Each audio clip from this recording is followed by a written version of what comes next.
Y buenas tardes, nuevamente. No sé si estamos ya con el doctor Mario Calpena, por favor.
Estamos ya con el doctor y estamos solucionando un problema técnico de la entrada nada más, pero ya estamos con el doctor en la sala, así que en minutitos nada más, en segundos.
Ya parece que ahora sí, a Dianita le tenemos ya al doctor. El doctor está ya.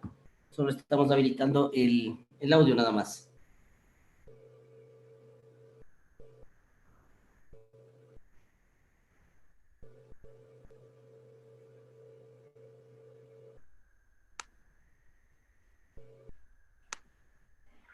¿Listo? Ya, ¿Me muy bien, escuchan? doctor. Muy bien, doctor. Señoras y señores, estamos en la charla del día de hoy. Para terminar el día de hoy, agradecemos nosotros a la empresa James Brown Parma del Ecuador, que nos da la oportunidad de presentarles a ustedes a uno de los referentes en reproducción del vecino país y de Latinoamérica. Es un orgullo para la Facultad de Ciencias Pecuarias para presentar en este congreso al doctor Mario Carpena. El tema de su exposición es producción de embriones in vitro, manejo de la receptora para optimizar resultados. El doctor es médico veterinario de la Universidad de Caldas, en Manizales, Colombia, máster en Ciencias de Fisiología de la Reproducción en la Universidad de Texas, Estados Unidos, profesional independiente, consultor, prestador de servicios en reproducción bovina, programas de trasplante de embriones y congelación de semen bovino, mejoramiento genético de la raza Brahman y razas afines en enfoque en producción de carne, asesoría en proyectos ganaderos integrales, análisis económico, proyectos de factibilidad, ejecución de diferentes fases. Señoras y señores, estudiantes y público en general, es un placer nosotros presentar al doctor Mario Carpena con la producción de embriones in vitro y manejo de la receptora para optimizar resultados. Bienvenido, doctor. Muchísimas gracias por la invitación. Un placer y un orgullo estar participando de este importante congreso. Solamente para chequear, no sé si la pantalla la están viendo. Ya está.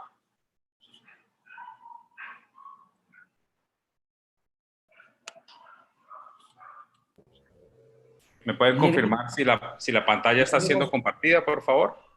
sí, le vemos a usted, doctor, pero no observamos las diapositivas. Voy a entonces a intentar compartir pantalla.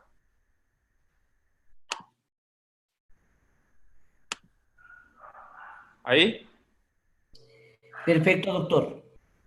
Bueno, entonces vamos a tocar un poquito hoy la técnica de la fertilización in vitro, la producción de embriones in vitro, y vamos a hablar un poquito también de cómo optimizar los resultados con el manejo de las receptoras. Entonces vamos a hablar primero qué es la fertilización in vitro como tal, cómo se realiza, cuáles son los procesos que tenemos que hacer. Estaría involucrada la aspiración folicular o OPO por sus siglas en inglés de ovum pickup, la fertilización in vitro como tal y la transferencia de embriones.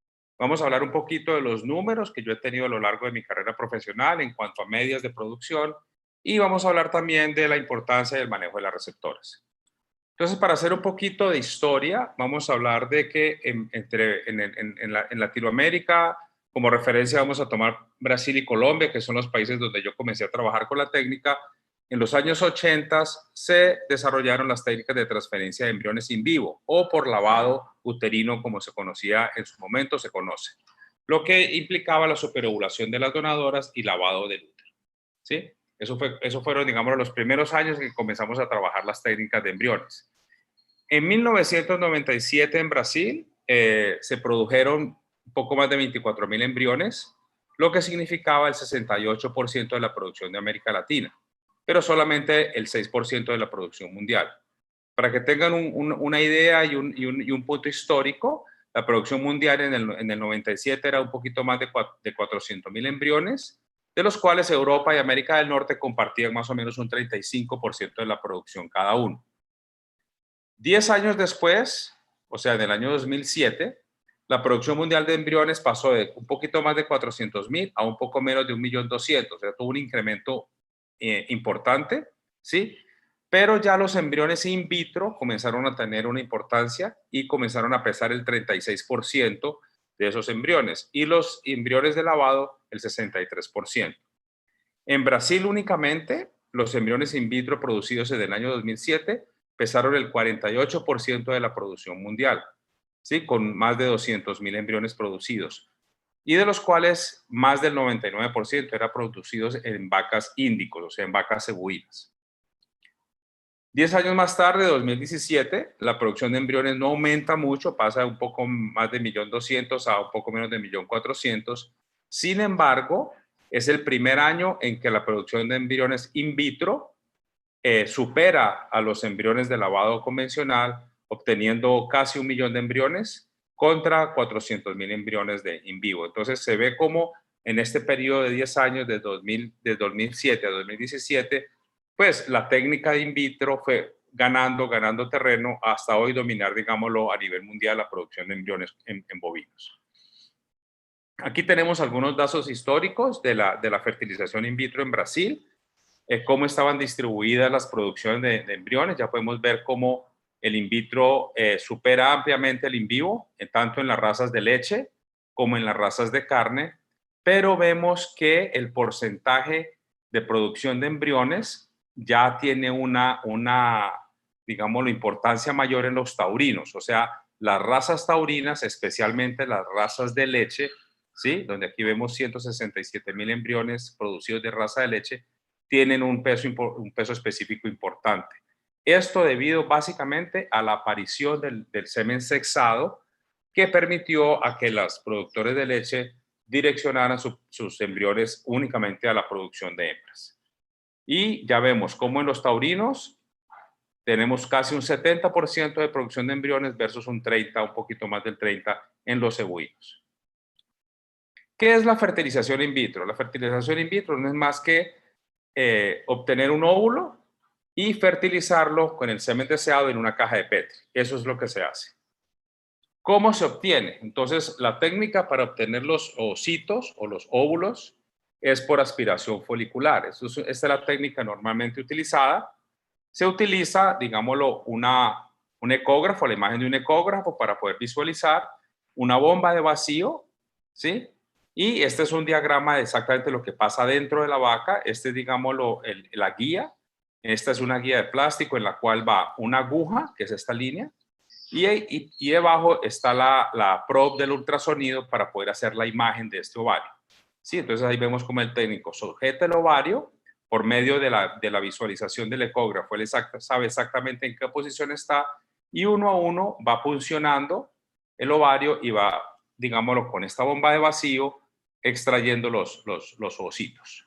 Estos ovocitos son después, cuando se termina la aspiración folicular, son llevados a un laboratorio que se monta en la hacienda, digámoslo, donde se está haciendo la práctica, ¿sí? Estos ovocitos son lavados, esto generalmente viene con un poco de sangre, digámoslo, por la punción como tal, y se recuperan los ovocitos, y esto es más o menos las imágenes que podemos tener, ¿no? Estos son una placa de ovocitos, esta es otra.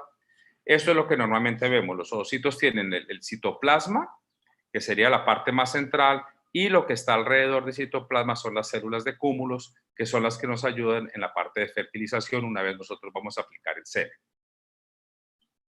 ¿Cuáles son, digámoslo, los factores que afectan el número de ovocitos que se recuperan en una determinada aspiración? Esta es una pregunta frecuente que tenemos los técnicos de campo cuando ofrecemos la técnica a las personas por la primera vez. Entonces, tiene una variación enorme y depende principalmente de estos factores, de la raza como la más preponderante. De hecho, las razas cebuinas o ovos índicos son muchos mejores donadoras de ovocitos que las razas taurinas, y las razas de carne taurinas mejores que las razas lecheras taurinas. La edad, con toda, digámoslo, con toda la importancia, vacas adultas, vacas maduras, que son mejores donadoras que generalmente las novillas primíparas, las novillas prepúberes, aunque la gente a veces las aspira, no son las mejores donantes ni en calidad ni en cantidad. Obviamente el estado nutricional, el plano nutricional en que un animal esté, ayuda tremendamente o perjudica. El estado reproductivo, obviamente, una vaca gestante se puede aspirar más o menos hasta el tercer mes de gestación, pero su producción de ositos va a ser menor que la de una vaca vacía porque uno de sus ovarios va a estar ocupada por un cuerpo lúteo de buen tamaño, ¿sí? El momento del ciclo estral también es importante. Vacas que están, digámoslo, en celo, generalmente producen menos ositos y de menor calidad que vacas que estén bajo la influencia de la progesterona. El número de procedimientos previos, obviamente, una vaca que ha sido aspirada durante 4, 5, 6 años, pues su tendencia es a que disminuya el número de ositos. Y, por último, la experiencia del técnico que realiza esa aspiración. Entonces, todos estos factores van a afectar, digámoslo, el número de ositos recuperados, que al final del día es, digámoslo, nuestra materia prima, con lo cual nosotros vamos a producir embriones. Entonces, a mayor número de ositos que nosotros tengamos y a mejor calidad de ositos nosotros contemos, pues mejor va a ser nuestro resultado. Esto es una tabla. Estos datos que ustedes van a ver en lo que son tablas van a estar, son datos personales, son mis datos personales entre el 2005 y el 2019 de mi experiencia profesional. Y está dividido en tres países. Entonces, nos vemos aquí principalmente vacas Brahman y Gir, las cuales fueron trabajadas en Brasil entre el 2005 y el 2014.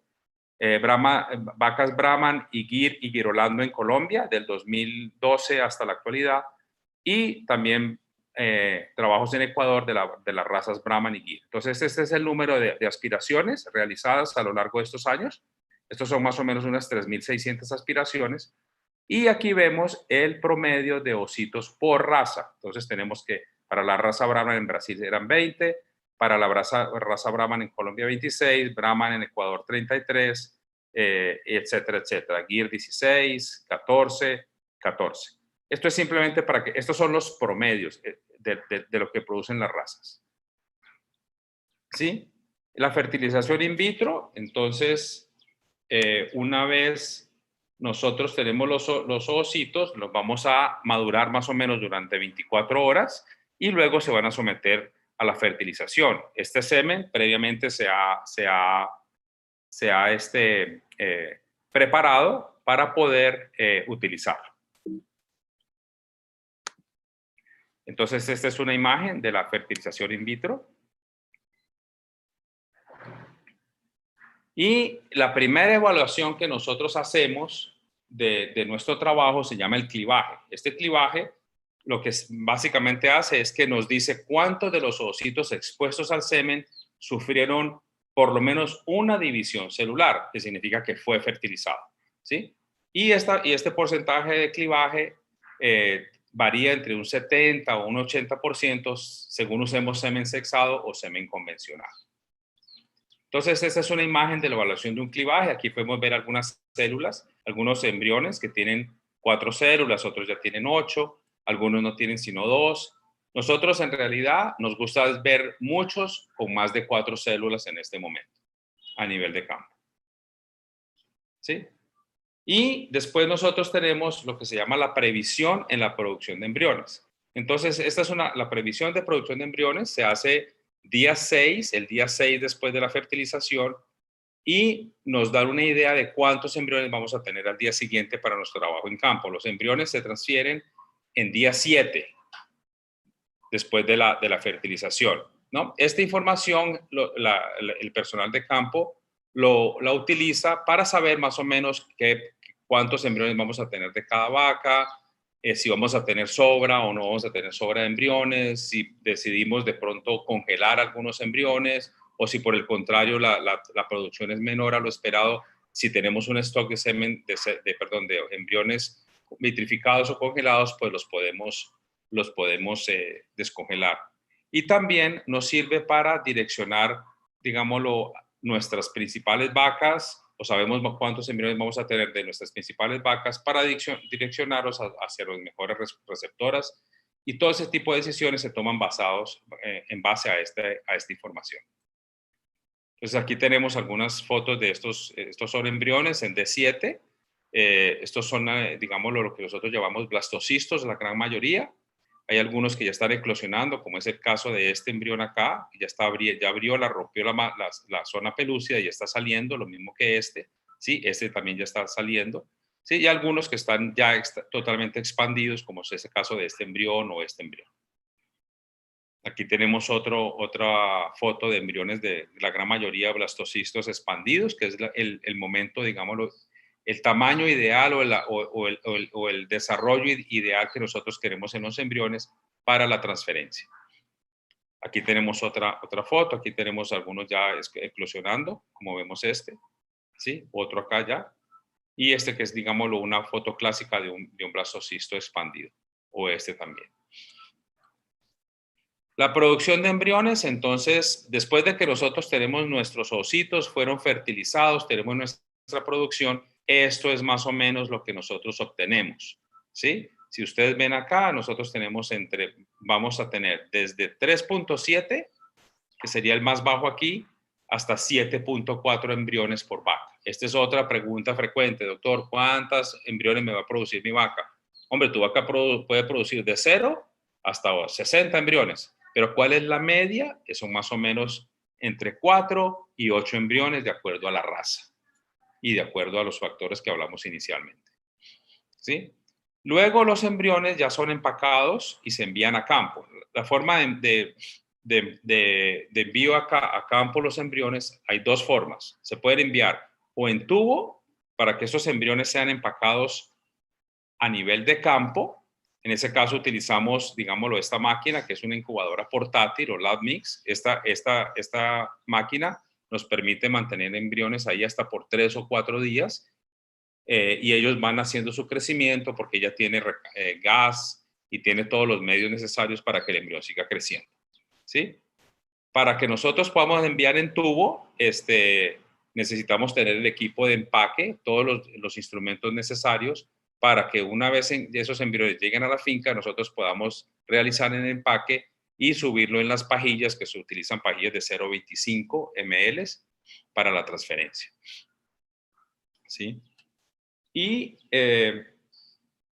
la evaluación de las receptoras generalmente se pueden evaluar o el día antes de la transferencia, en caso sea un trabajo muy grande, entonces evaluamos la receptora el día antes y ya sabemos cuáles nos van a servir, o podemos hacerla a lo largo del día de trabajo, simplemente todas las que fueron sincronizadas entran a la manga, se evalúa una a una, aquella que tiene, digámoslo, un cuerpo lúteo del tamaño que necesitamos, tiene el tono de útero adecuado, no tiene ningún tipo de líquidos en el útero, entonces esa receptora se clasifica como apta para la transferencia y recibe el embrión. En caso no tengamos esas tres características, digámoslo, no tengamos un buen cuerpo lúteo o no tengamos un tono adecuado en el útero o tengamos de pronto algún tipo de líquido, entonces optamos por no usar esa receptora y esa receptora no es apta para recibir el embrión. Los porcentajes de preñeces. Volvemos a lo mismo, las mismas razas, los mismos lugares de trabajo. Estos son el número de transferencias, digamos, lo que yo he hecho a lo largo del tiempo. Estos son más o menos unas 27,000, poco más de 27,000 transferencias. Y hemos obtenido este número de preñeces que está más o menos casi en las 12,000, con este porcentaje de preñez de acuerdo a la distribución de cada lugar, de cada país y de cada raza.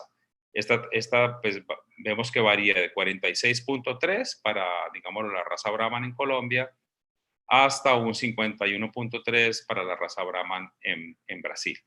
Digámoslo, pero más o menos estos son los porcentajes de preñez que se podemos esperar en los trabajos de transferencia de embriones con embriones producidos por fertilización in vitro. Este es el primer diagnóstico que se hace y luego hacemos un segundo diagnóstico para entregar los trabajos de transferencia de embriones con embriones in vitro. Generalmente se entregan con 90 días de gestación y podemos ver ahorita estas son las razas que más producen. Este es el Brahman, que es la raza donde yo más he trabajado, ¿no? Estas son algunas de las razas de las haciendas donde hemos aspirado.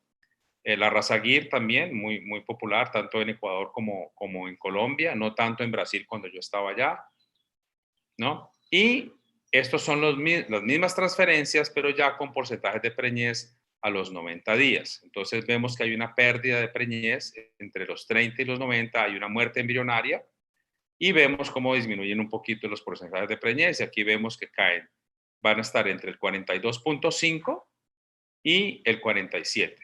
Esto es más o menos también normal, son buenas tasas de preñez, y esto es lo que podemos encontrar a los 90 días. Entre la tasa de preñez de los 30 días y la tasa de preñez de los 90 días, en estos trabajos, en estas transferencias, encontramos que tuvimos un 9% de pérdida embrionaria, lo cual, digámoslo, la literatura cita como normal para esta tecnología. Esto es una preñez de más o menos 65 días en el momento del sexaje del feto. Eso es como se ve. Esta sería la cabeza del feto, en la región abdominal, y este es, digamos, el tubérculo sexual que en este momento nos está determinando que es un machito. Los factores que nos determinan, digámoslo, el resultado general de la OPU. Entonces, en cuanto a las donadoras, pues obviamente importantísima la raza. Ya vimos que Bos Taurus menos producción en cantidad que las Bos Indicus, edad, vacas adultas, mejor productoras, las vacas viejas con muchos procesos ya no tan bien, novillas prepures no son buenas donadoras.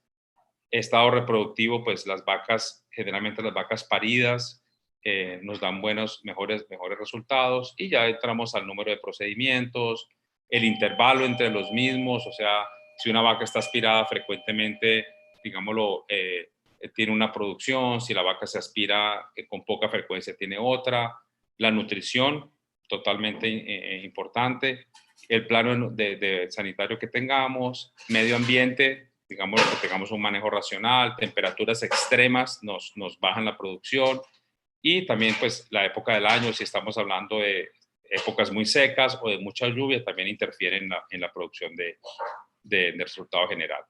Como hablábamos, razas, estas razas, digámoslo, las razas compuestas, como es el caso del Braford que vemos acá, o del Brangus que vemos acá, son buenas donadoras, producen muy buena calidad y cantidad de ositos.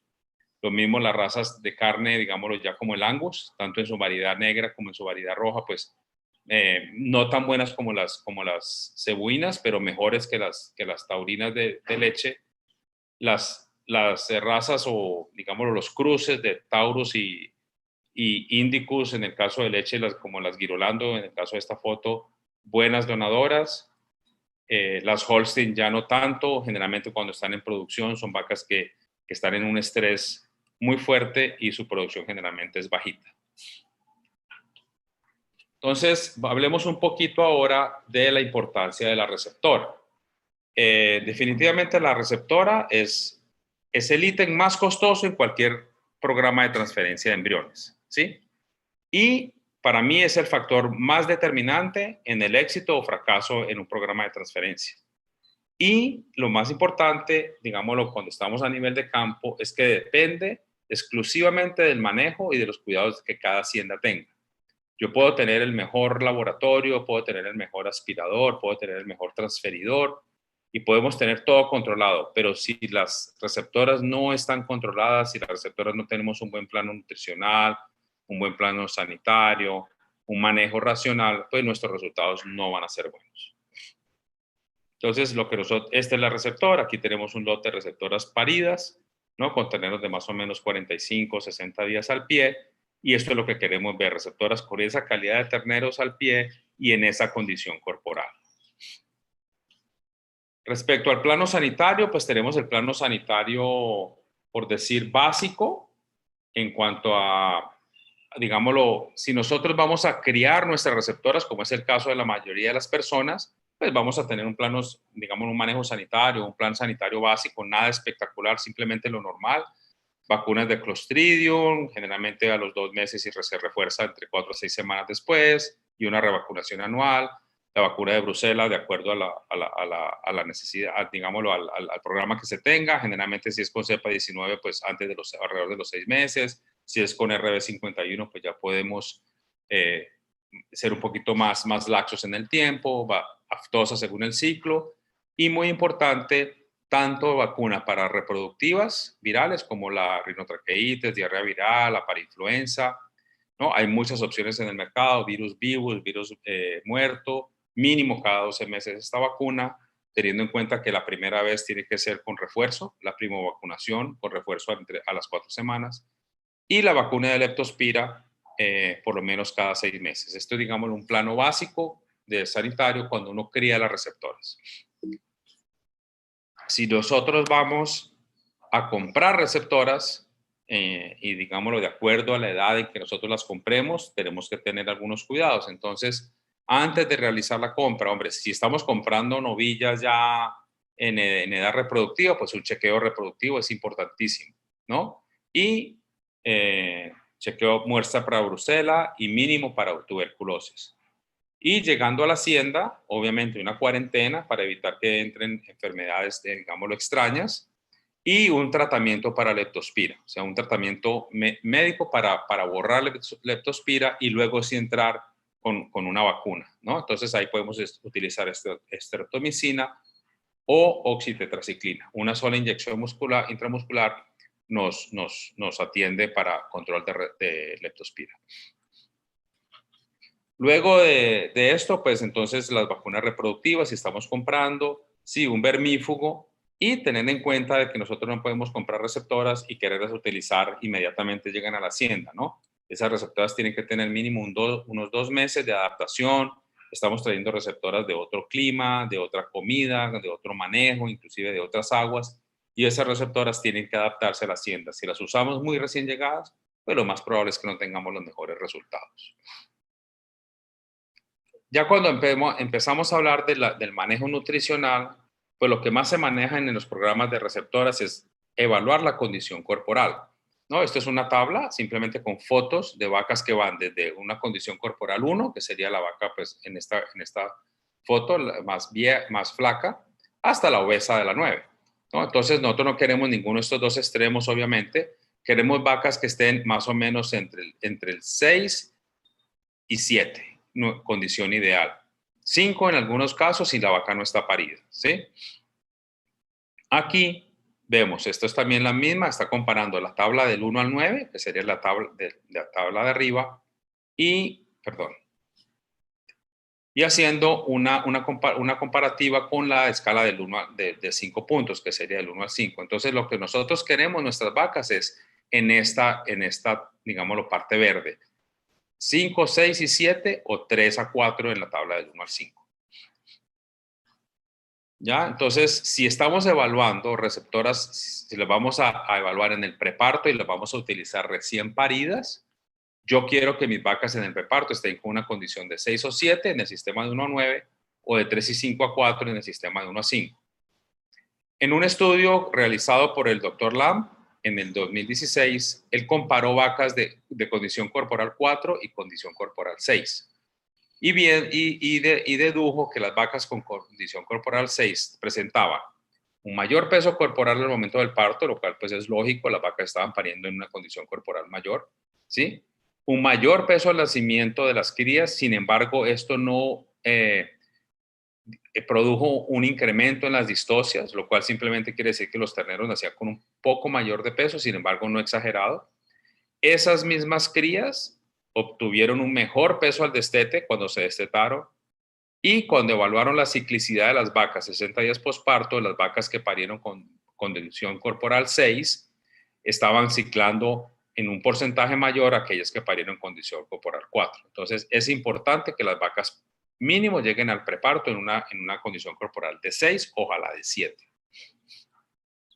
¿Ya? Estas son algunas fotos de programas. Digámoslo, fue a un cliente que me llamó a hacerle un trabajo, obviamente no se pudo hacer. La condición corporal de las vacas era más o menos esta, que en la tabla del 1 al 9 era más o menos un 4 a 5.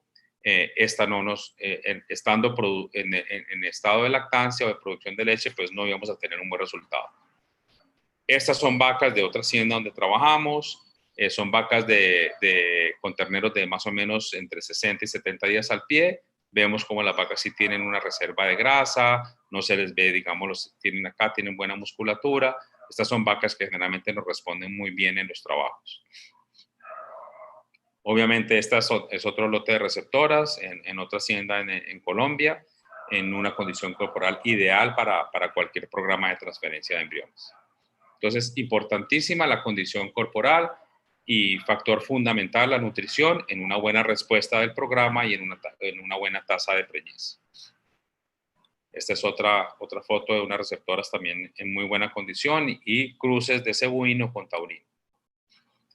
Si necesitamos utilizar suplementos, pues tenemos fuentes de proteína que pueden ser balanceados, pueden ser henos, digamos en el caso de henos de alfalfa, algunas gramíneas, sales proteinadas también funcionan muy bien, nosotros las utilizamos en Colombia, en Brasil se utilizaban con muchísima frecuencia y nos ayudaban bastante a mantener la condición corporal de las vacas, ¿sí? O fuentes de energía que pueden ser ensilajes, maíz, de sorgo, algunas melazas, grasas sobrepasantes y algunos subproductos agrícolas como banano, yuca, pulpa cítrica, etcétera, también son unas buenas fuentes de suplemento en caso necesitemos nosotros mejorar o mantener la condición corporal de las vacas, de las receptoras.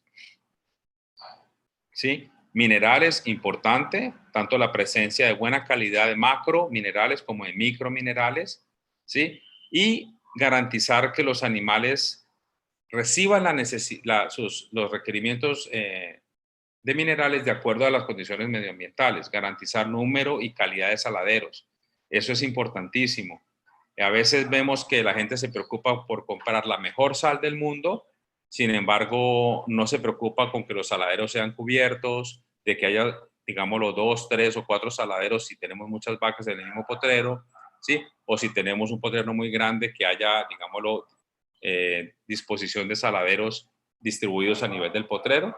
Entonces, a veces nos olvidamos de garantizarle a los animales las condiciones necesarias para que ellas tengan buena, digámoslo, oferta de minerales cuando están en los potreros, ¿sí?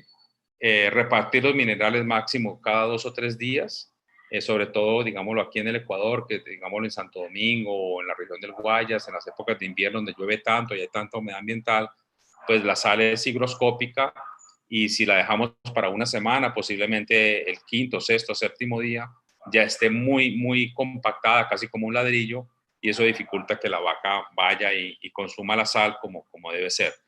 Y simplemente digámoslo, un dato de cuánto más o menos consume una vaca de sal por día para que tengan alguna referencia, ¿no? Esto es, digámoslo, varía muchísimo, obviamente, pero nosotros trabajamos con estos niveles de consumo. Vacas con cría, calculamos que deben estar consumiendo más o menos de 100 a 120 gramos día. Vacas zorras entre 80 y 100 y novillas, digámoslo, de servicio de vientre entre 60 y 80. Obviamente esto varía, pero esto puede servirles a alguien, digámoslo, con un valor de referencia. Si yo tengo una vaca con cría y mi consumo está en 30 o 40 gramos, posiblemente esa vaca está en deficiencia de minerales.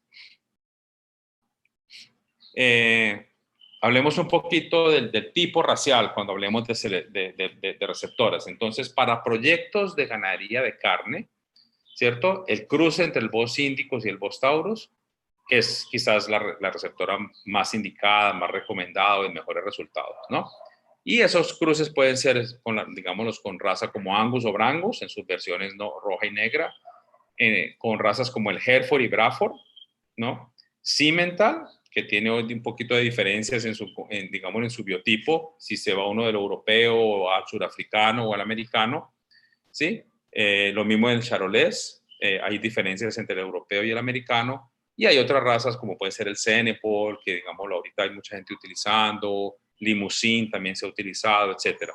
Esos cruces son la verdad bastante buenos, ¿sí? O podemos también utilizar razas cebuinas puras, como ha sido, digámoslo, yo tengo muchos clientes que solamente tienen rebaño de Brahman o solamente rebaño de Nelore. En Brasil nos tocaba transferir muchísimo en vacas Nelore o en vacas Bucerá, también son muy buenas receptoras.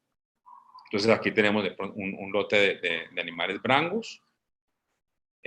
Brangus, digámoslo, en cruces F1 de Brahman con Angus rojo. A mí me encantan estas por la tonalidad del pelaje. Son colores más claros para trópico bajo, digámoslo, en zonas de alta influencia, digámoslo, mucha radiación solar.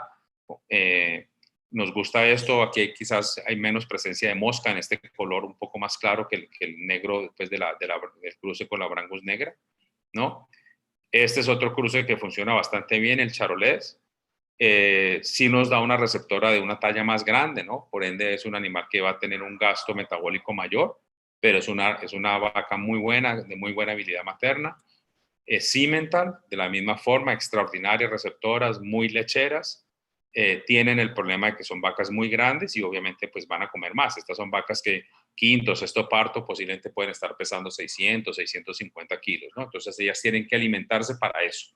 A diferencia de pronto de una F1 con Angus, que su peso, digámoslo, en un cuarto, quinto parto puede ser de 500 kilos, 480, ¿no? Entonces esa es la diferencia, ¿no? Hereford o cruces o Braford, también extraordinarias. Las usé mucho en programas en Estados Unidos, las F1 de Hereford con Brahman, extraordinarias receptoras. Y también cebuinas puras, en este caso Brahman, que funcionan muy bien, con un adecuado manejo y una adecuada nutrición. ¿Sí?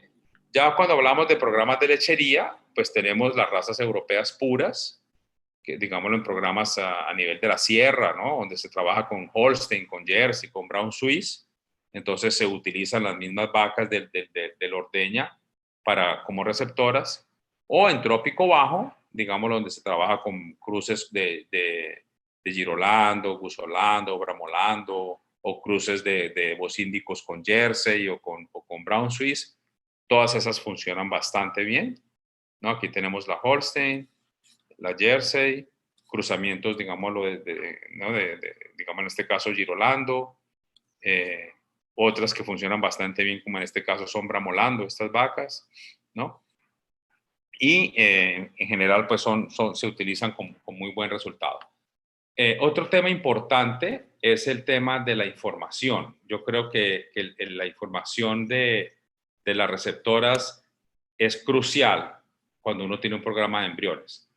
Entonces, a mí me gusta tener tarjetas individuales de cada animal. En esa tarjeta individual vamos a encontrar una información, digámoslo, individual, que sería, digamos, el número de la vaca, el padre, si es, en este caso es un toro puro, tiene su registro, el número de la madre también, ¿no? Los datos de fecha de nacimiento, el peso al destete, cuántos kilos entró al hato, cuándo entró. Esta es una información, pues, digámoslo, individual de cada animal y esto no cambia.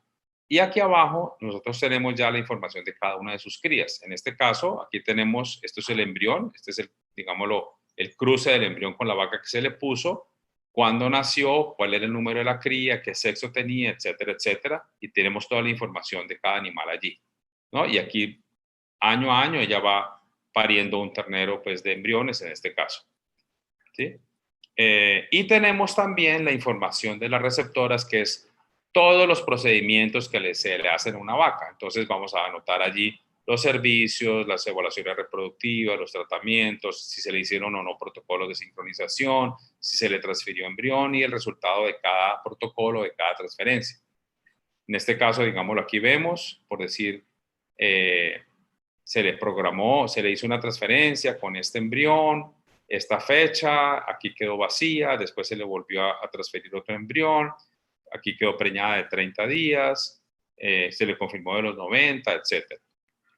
Esta es una tarjeta de un cliente en Brasil, lo mismo. Entonces aquí está la fecha, este es un sistema un poquito diferente, pero la información es igual.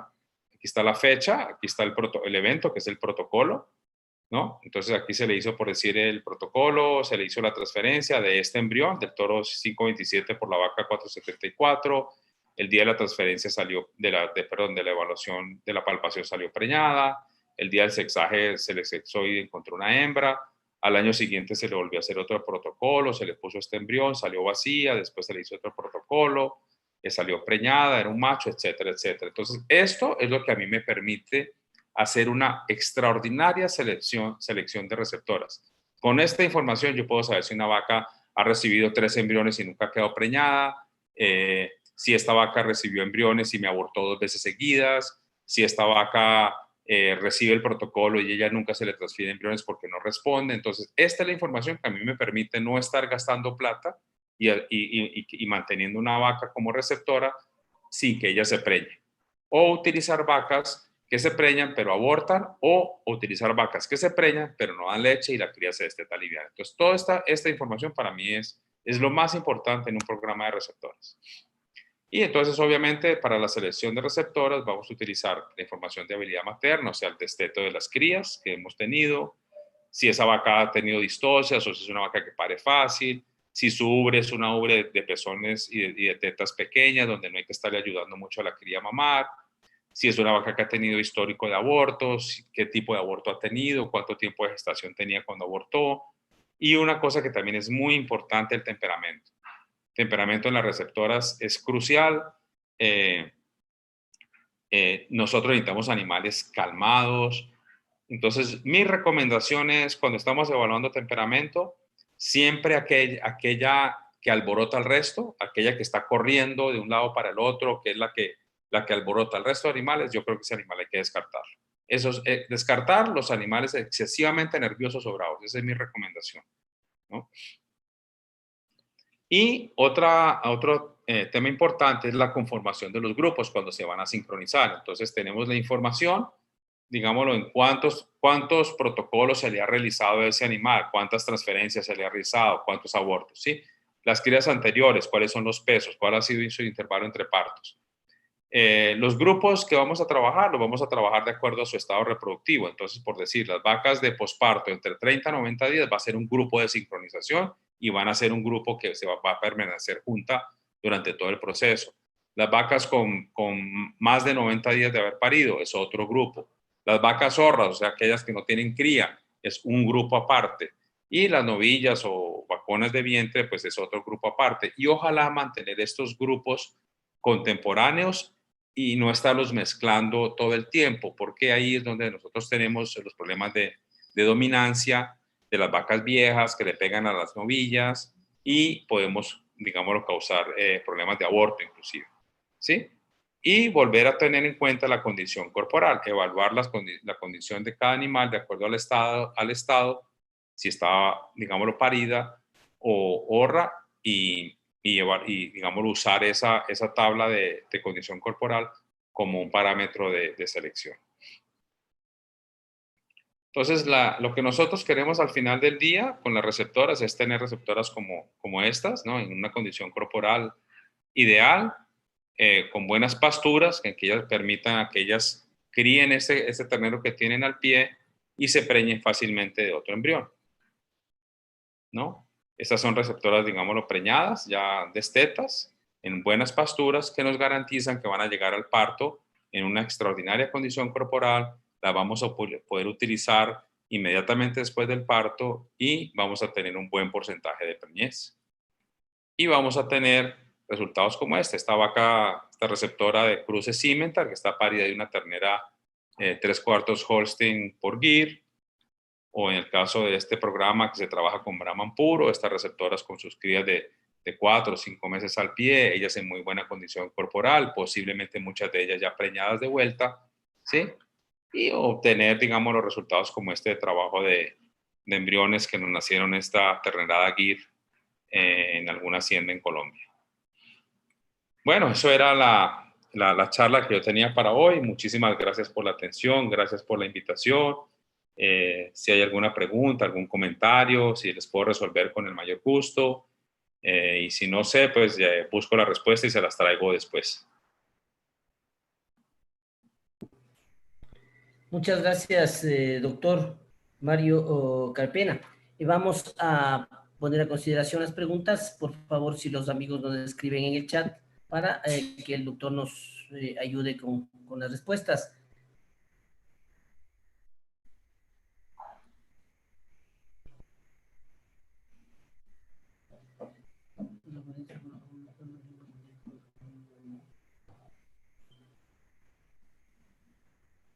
A ver si nos van escribiendo en el chat.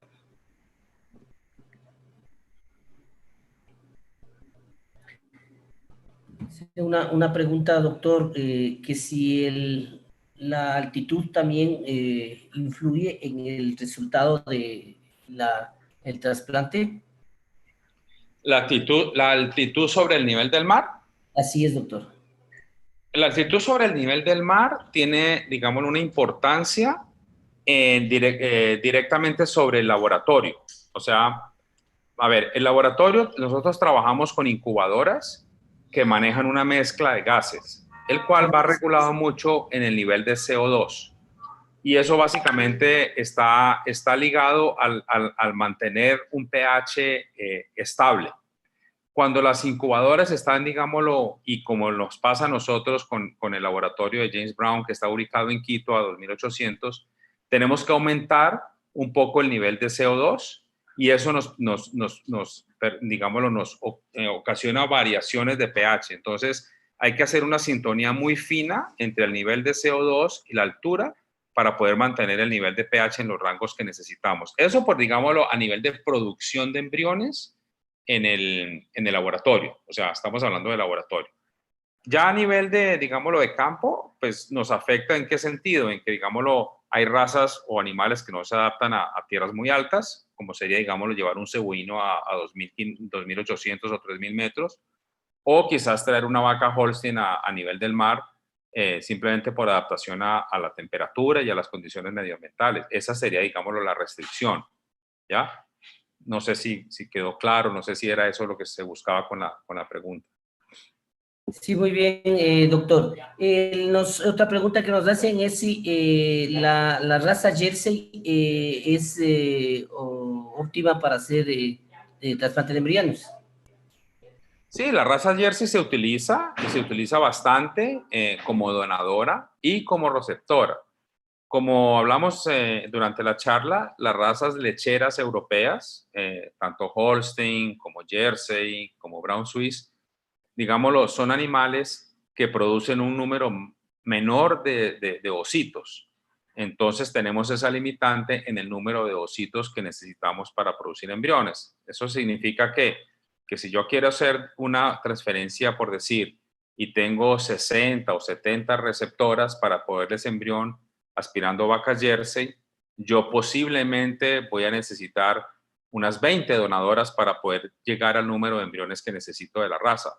Pero digámoslo, por lo demás, funcionan bien, dan buenos ositos, dan embriones de muy buena calidad y preñan muy bien. O sea, por ese lado no tiene ningún inconveniente. Simplemente un tema de número de ositos por aspiración.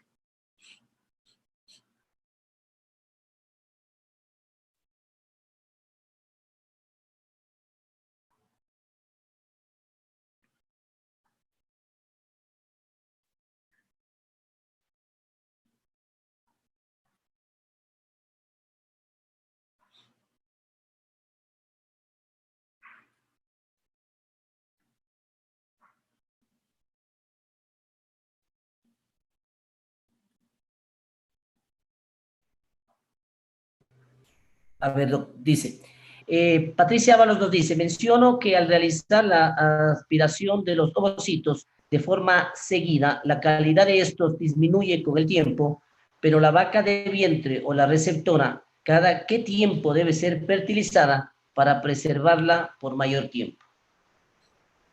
A ver, mira, la vaca cuando se aspira frecuentemente, inicialmente no hay una disminución ni en calidad ni en cantidad de ositos.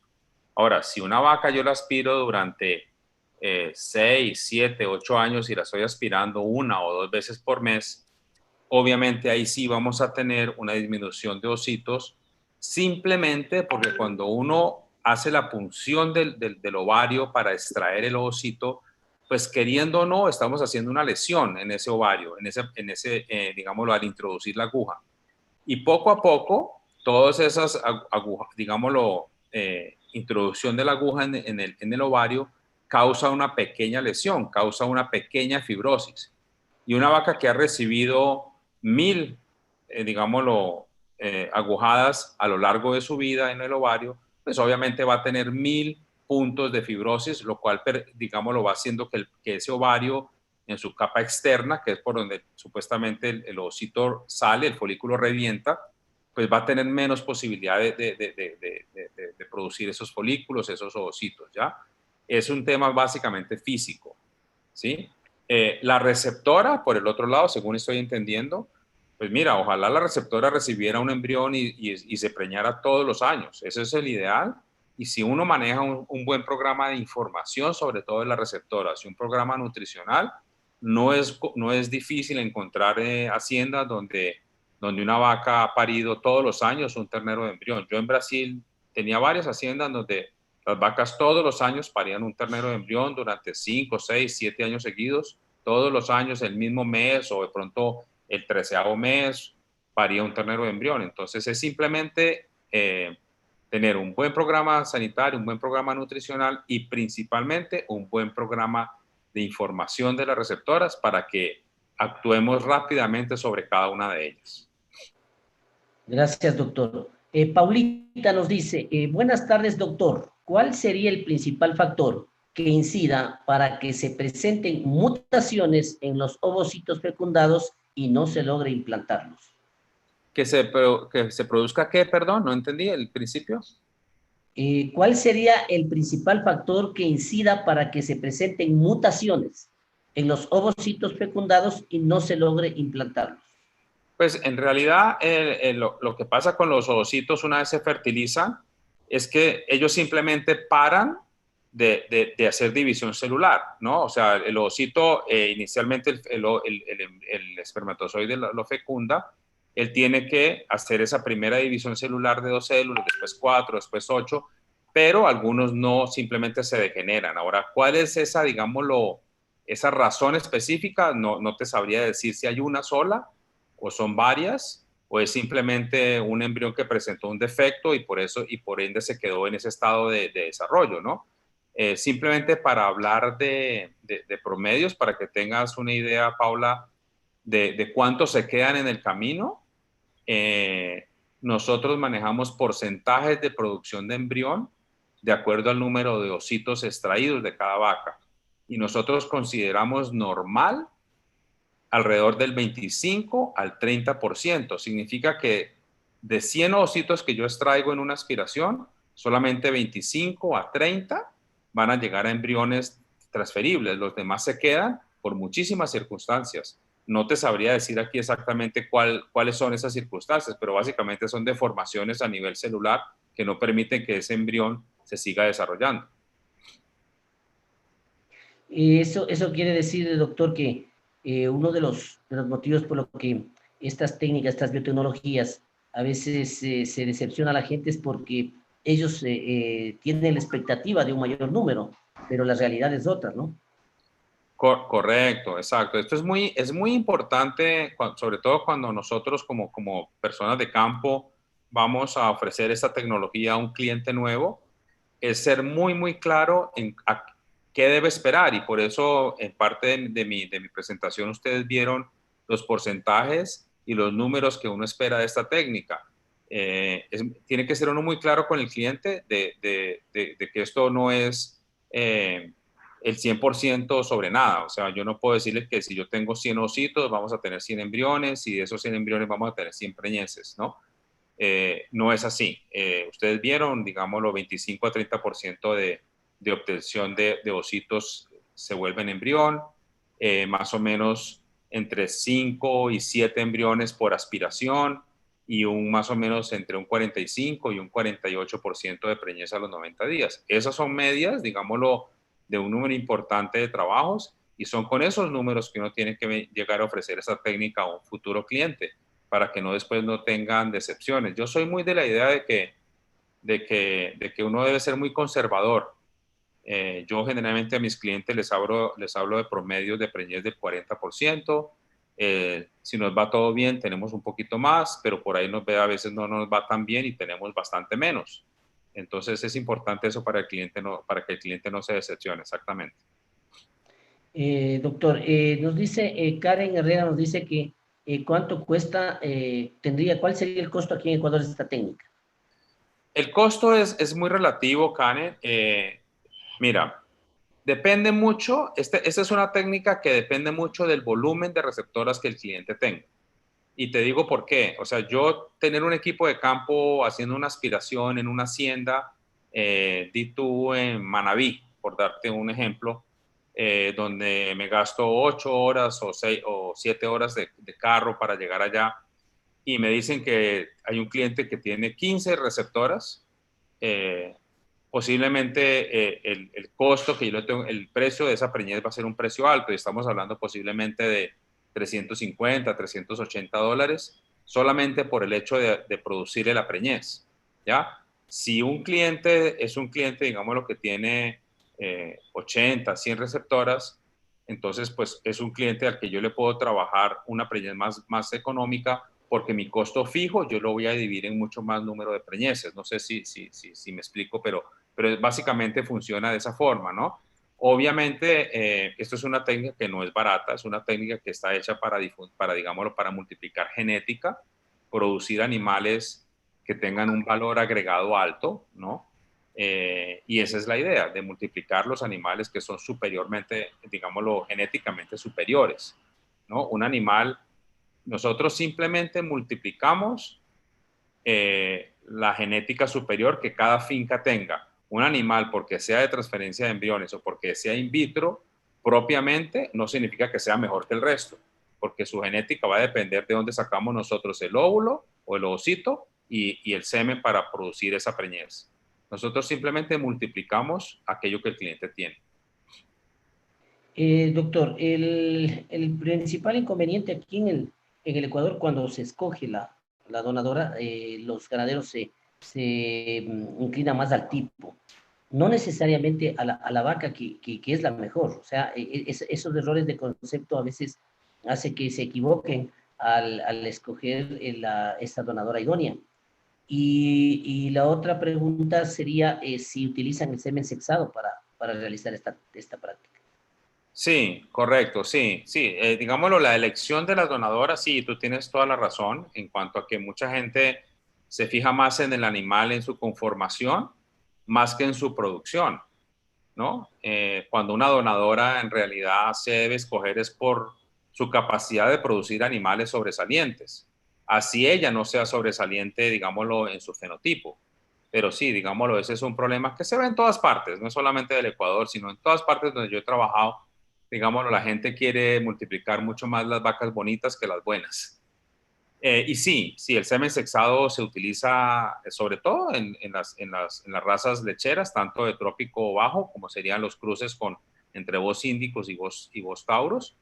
Generalmente ahí lo que se hace es que se aspira la voz índico, sea Gir, sea Guserá, sea Brahman, y sobre ella utilizamos un semen sexado, sea de Holstein, sea de Jersey, sea de Brown Swiss o alguna raza lechera, porque todas hoy tienen, digámoslo, muy buenas opciones de semen sexado en el mercado que nos permite, digámoslo, la producción de preñeces solamente de hembra. Luis Condola nos dice, excelente presentación, doctor. ¿Influye en el desarrollo de la cría las características fenotípicas dependiendo de las receptoras? No entiendo la pregunta, Luis. ¿Me puedes reformular a ver si te capto mejor la idea? Parece que la idea es que el desarrollo o cómo salga la cría va a depender mucho de las características fenotípicas de la receptora. A ver, la cría, digámoslo, sus características genotípicas van a depender única y exclusivamente de los donantes, ¿no? Por decir, si yo estoy utilizando hablemos de la raza Brahman, yo estoy utilizando una vaca y un toro Brahman como donante, las características genotípicas de esa cría, pues van a depender únicamente y exclusivamente de sus progenitores. Sin embargo, sí, mucho del desarrollo del animal. Empecemos desde la posibilidad de que ese animal se preñe o no, el crecimiento que él tenga dentro del útero, digámoslo, el plano nutricional en que se encuentre esa receptora, ¿sí? Y su capacidad lechera después del parto hacen que ese animal, digámoslo, tenga un desarrollo o otro desarrollo, o tenga un muy buen desarrollo y pueda expresar toda digámoslo, su potencial genético, o no lo exprese porque la receptora que él tiene es una receptora que no da leche, que es una receptora digámoslo, muy pequeñita que limitó su crecimiento dentro del vientre. Entonces sí hay, digamos, lo que es, hay una relación muy grande entre, digamos, el desarrollo final de un animal de acuerdo a la receptora, digámoslo, en la expresión de su genética, ¿no? Pero no afecta para nada su genética como tal. No sé si fui claro con la respuesta, pero es básicamente eso. Doctor, ¿influye va a variar mucho el costo si son sexados los embriones? No, no hay una variación grande, digámoslo, porque mira, en esta tecnología, quizás el semen, por muy costoso que sea, digámoslo, hoy en día, hablemos de una pajilla de semen sexado de un toro Holstein de primera línea, diga usted que esté costando $150, digámoslo que 200, no tengo muy así en la cabeza los precios de los sémenes de los toros, pero hablemos de $200 como exagerado, pero tú con esa dosis vas a producir posiblemente 10 a 15 crías diferentes. Entonces el precio del semen no pesa mucho en el resultado final. ¿Todavía sigue siendo el trasplante de embriones la mejor forma de crecer el gato? Yo diría que es la mejor forma de crecer el hato porque tú puedes, si tú, como hablábamos hace un rato, identificas cuáles son los animales superiores, digámoslo, si tú tienes 100 vacas, no importa de qué raza son ni cuál es la producción, si producen leche o producen carne, etcétera, etcétera. Pero si tú tienes 100 vacas y tú de verdad, a través de tu organización y de tu información, consigues identificar, por decir, el 10% top de esas 100 vacas, tú consigues identificar las 10 mejores vacas, tú puedes multiplicar esa genética de esas 10 vacas y ponerle embriones a las otras 90 de ellas. Entonces digámoslo, mejora genética va a ser muy rápida porque tú estás multiplicando el 10% top de tu hato, ¿no? Entonces yo sí creo que es la mejor forma de hacerlo, siempre y cuando, como hablábamos ahora, tú hagas una buena identificación de esos animales superiores. Ese es el inconveniente de mucha gente que utiliza la técnica, que no necesariamente identifica cuáles son sus animales superiores en el hato. Entonces empiezan a multiplicar animales que después no responden a las expectativas en cuanto a producción. Excelente, doctor, muchísimas gracias. Karen Herrera dice, doctor, disculpe, otra pregunta, ¿qué tipo de cruce es mejor para ganado de carne en el clima tropical? Mira, yo lo comenté quizás durante la charla. Mi preferida, y eso es un tema muy personal de Mario Carpena, habrá quienes te digan otra cosa y tendrán toda la razón. Mi preferida para trópico bajo es la F1 de Brahman con Angus rojo. ¿Por qué? Porque me da un animal muy bien adaptado al trópico por el hecho de tener la mitad de la sangre cebuina.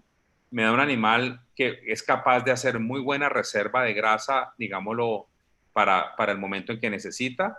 Es un animal que no va a tener un peso corporal demasiado grande en cuanto a que no van a ser vacas de peso maduro de más de 500 kilos, ¿sí? Es una vaca que me da suficiente leche para criar un ternero y destetarlo con un buen peso, ¿sí? Y son vacas que tienen una fertilidad extraordinaria. Entonces, por esas circunstancias, esa es mi cruce preferida. ¿Por qué rojo sobre negro? Simplemente porque prefiero un animal de piel de color más, digámoslo, o rojizo o atigrado, o inclusive algunas que salen bastante, digámoslo, claras, porque en mi experiencia profesional he visto que esos animales en el campo generalmente presentan menos mosca que los animales que son más negros, ¿sí?